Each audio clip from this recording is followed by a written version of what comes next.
In a world filled with chaos and confusion, choosing which music app to use should be the least of your worries. You don't want to turn out like this guy over here. And if you're having trouble like this gentleman over here, not to worry, I'm here to help. My name is Joshua Romanowski, and with my how to video, you'll know how to choose and how to use different music apps.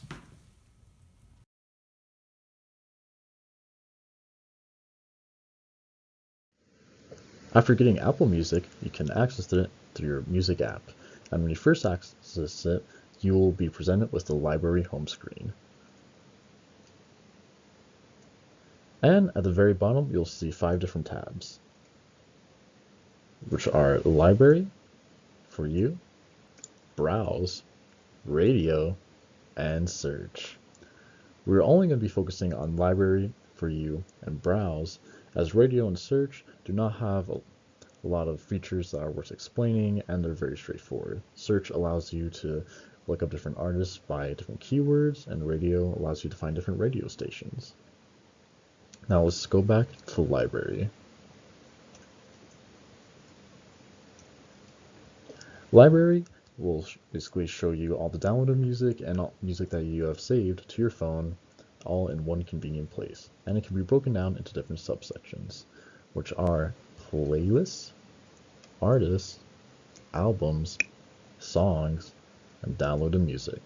And as you continue to like and download new music, it will show up on your recently added.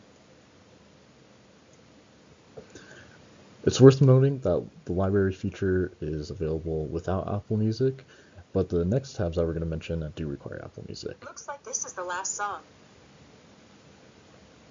So let's go into For You. Now, For You allows you to curate your music needs based off your likes and dislikes.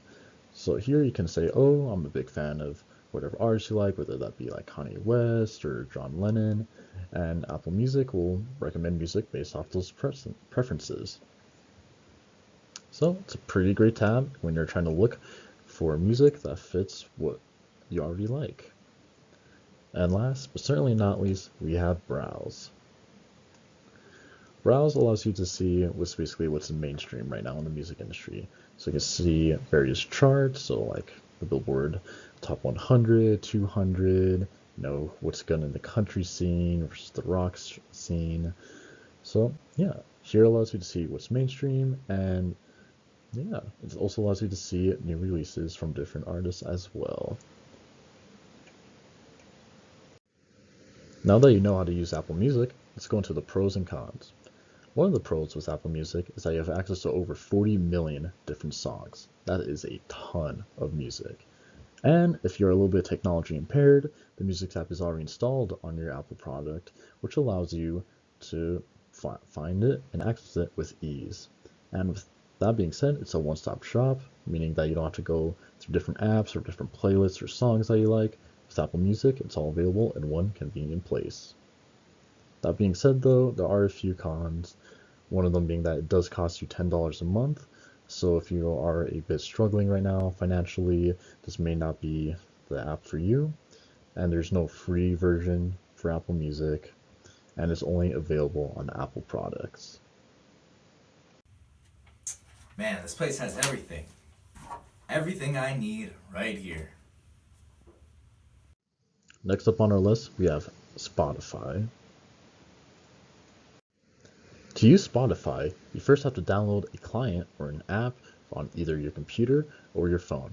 This means that Spotify can be accessed by a variety of different devices. And when you first download the app or client on your computer and you create an account and you first log in, this is what you'll be presented with. So let's draw a few lines to indicate that. And with that being said, this is what you will see. And what really shines about Spotify isn't the music selection per se or the UI, which while the UI is very nice, it is the playlists. People love Spotify for its playlists because, and as you can see your playlist over here. Let's add a few more lines to really emphasize that. Because here you can basically, if you have a certain music genre that you really enjoy and you have very select artists from that genre that you enjoy, you can create that playlist right there, and Spotify will be able to recommend other playlists or even other artists based off your playlist. And you can find those new discoveries on your Discovery Weekly. Add a little bit of shade of green to that. Here, Spotify will recommend different artists that you may not otherwise like come across or be interested in and listening to, but it bases off your music preference. And this is really spot on, and people really love Spotify for these playlists. And you also have access to different charts, new releases, and again your discovery, which is similar to the other apps we have discussed.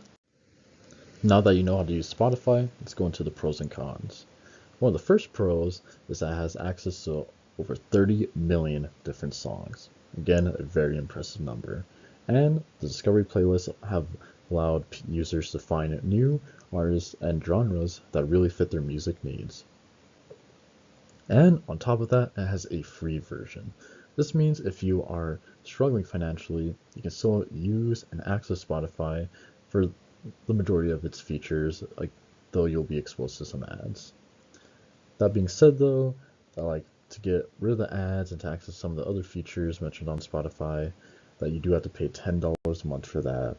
And if you are, again, a bit technology impaired, this app might be a bit scary just because you have to download something and then learn how to use that.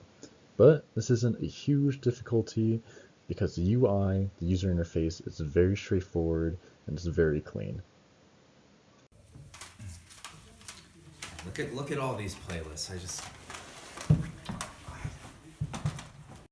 And last but certainly not least, we have SoundCloud. To use SoundCloud, you first either have to go to soundcloud.com or download the app on your music device. So again, this is like Spotify, which basically means that you can access it anywhere and it's not exclusive to one brand of phone or device. But it also takes it a step further by allowing you to access the music, basically the ability to listen to the music right away on the website if you're accessing it from a computer. What I mean by this is that when you go to soundcloud.com, you can basically search a song, click on a song, and begin listening right away without having to download anything. And if you sign up for SoundCloud, you'll be presented with this screen. And there's three main tabs that we're going to discuss here, which are Stream, Charts, and Discovery. Stream will show you a variety of different music artists, and it will tell you if they have posted a song or not, or if they have recommended a song. Charts allows you to see basically what everyone else is listening to, what's topping for the week, and you can also break it down by a certain amount of numbers, by the country, or by the music genre. This isn't as intuitive as, say, Spotify or Apple Music, but still very clean and very straightforward. It also gives you recommendations on who to follow based off people you already follow and the music that you like. Also, you can access your likes, so if you really like a certain song, you can basically favorite it and come back to it later. And if you, let's say you're listening to stuff just based off search, you don't remember what exactly you're listening to, you can go to listening history and find exactly what song you're listening to. Now that you know how to use SoundCloud, let's talk about the pros and cons. Now, let's talk about the pros. With SoundCloud, you have access to over 125 million different songs. But that being said though, about 15 million of these are reserved for SoundCloud Go, which is the premium service available with SoundCloud. And another thing is that it's available online via website or app, meaning that you can access it on any device, and like I mentioned earlier, you don't have to download anything. You can go directly to the website and start listening to music right away. It also allows you to upload songs, so if you are a music creator, this is a perfect platform for you to basically push your music out there and get well known. And the UI is very simple and very easy to use. The cons, however, is that to access the 15 million other songs on SoundCloud Go, you do have to pay $10 a month. And if you decide not to use SoundCloud Go, you'll be presented with the ads, which can be a bit annoying, especially if you're listening to songs like playlists. The flow will be interrupted based off the amount of songs that you're listening to. And it's also missing some big name artists, meaning that like not every artist that you may like is on SoundCloud, and not all their music is necessarily on SoundCloud, so this can be a bit limiting. And like, while the UI can be a pro, it can also be a con. Because of this, like it is not as advanced as some of the other music platforms that we have discussed, meaning that it may not be enough for certain users. And the last con on the list is safety. And what I mean by safety is not a danger sense of the word, but in a sense of longevity and of account security. SoundCloud is a very small company compared to Apple and Spotify. This being said, it does not have access to the same amount of resources available for security and account security. So SoundCloud is not necessarily riskier per se, but does not have the enhanced safety features of, say, Apple Music. And SoundCloud has had financial difficulties in the past and has come close to becoming bankrupt at one point, meaning that you could be paying money for services right now, but maybe in a few months from now, the services may no longer be available. So if you are a music artist, having SoundCloud as your only source of music storage and for getting your name out there might be really risky for you, because SoundCloud could go down one day. Whenever you're ready.